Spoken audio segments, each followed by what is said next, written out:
Hello everyone, welcome back to my channel Angel Education Store.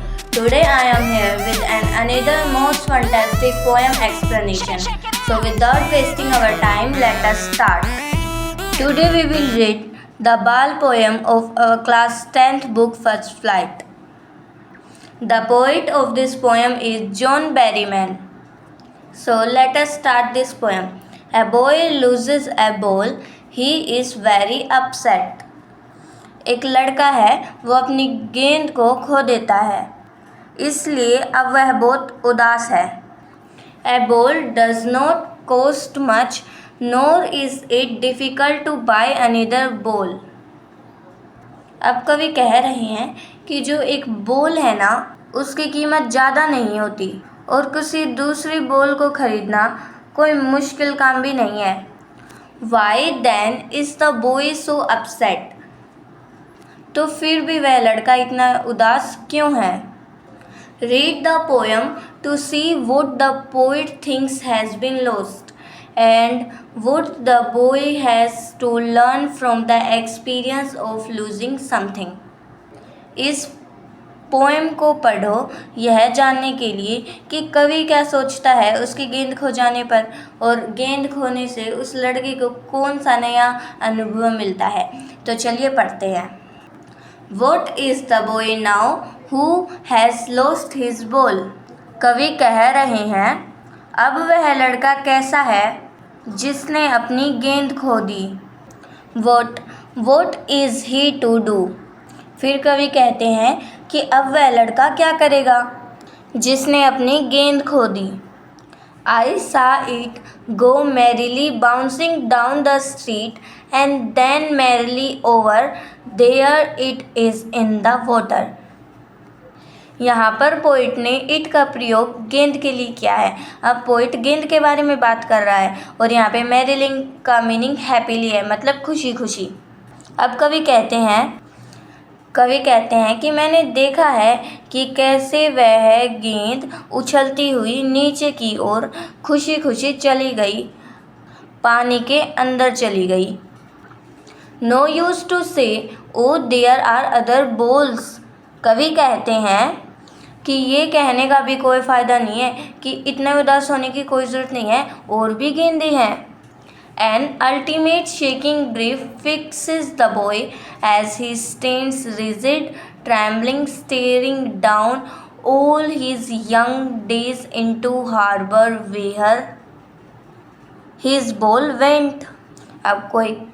अब poet कह रहे हैं कि एक अत्यंत हिला देने वाले दुख ने उस बच्चे को जकड़ रखा है और वह सीधा खड़ा हुआ है और थोड़ा काँप भी रहा है और घूरे जा रहा है अपनी उस गेंद की ओर.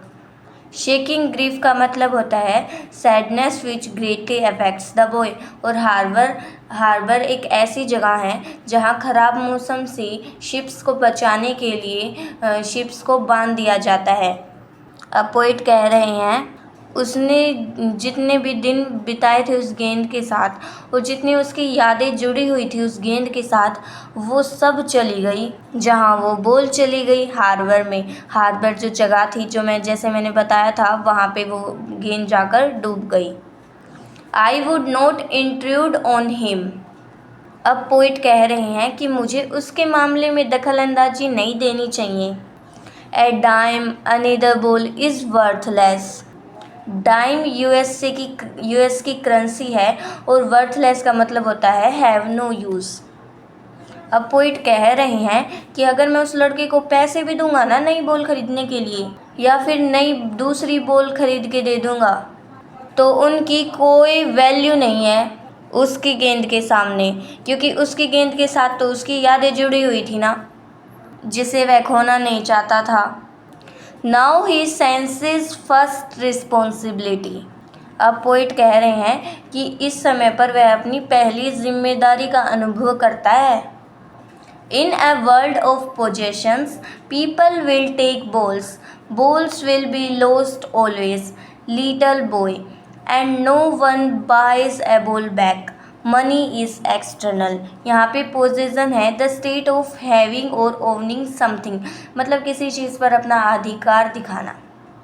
अब कवि कह रहे हैं कि दुनिया मटेरियलिस्टिक चीज़ों से भरी हुई है। लोग है ना वो गेंद खरीदते हैं और फिर उसे खो देते हैं और उस खोई हुई बॉल को कोई वापस नहीं ला सकता, जैसे कि उस लड़की की खो गई जिसकी पोएम में बात कर रहे हैं। मनी तो एक्सटर्नल चीज़ है, मनी तो बाहरी चीज़ है। He is learning well behind his desperate eyes this epistemology of loss, how to stand up, knowing what every man must one day know and most know many days, how to stand up. अब poet कह रहे हैं कि वह सीख रहा है, उसकी निराशा भरी आँखों के पीछे भी वह कुछ सीख रहा है। उसको सीख मिल रही है कि अगली बार वह अपनी ज़िम्मेदारी अच्छे से निभाएगा, अगली बार वह अपनी चीज़ों को संभाल के रखेगा।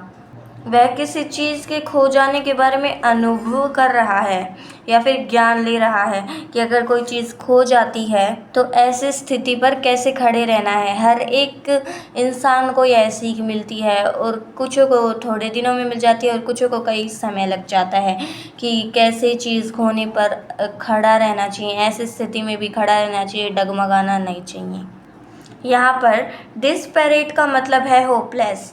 Epistemology of loss, understanding the nature of loss, what it means to lose something. Hopeless का मतलब है बिना किसी आशा के और सेकंड वर्ड का मतलब है कि जो हम कोई चीज़ खो जाते हैं ना उसके बारे में हमारा अनुभव। इसी के साथ हमारी ये पोएम ख़त्म होती है। मिलते हैं नेक्स्ट वीडियो में नेक्स्ट पोएम या चैप्टर की एक्सप्लेनेशन के साथ।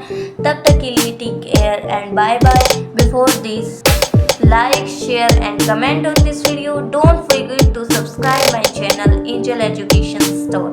Bye bye.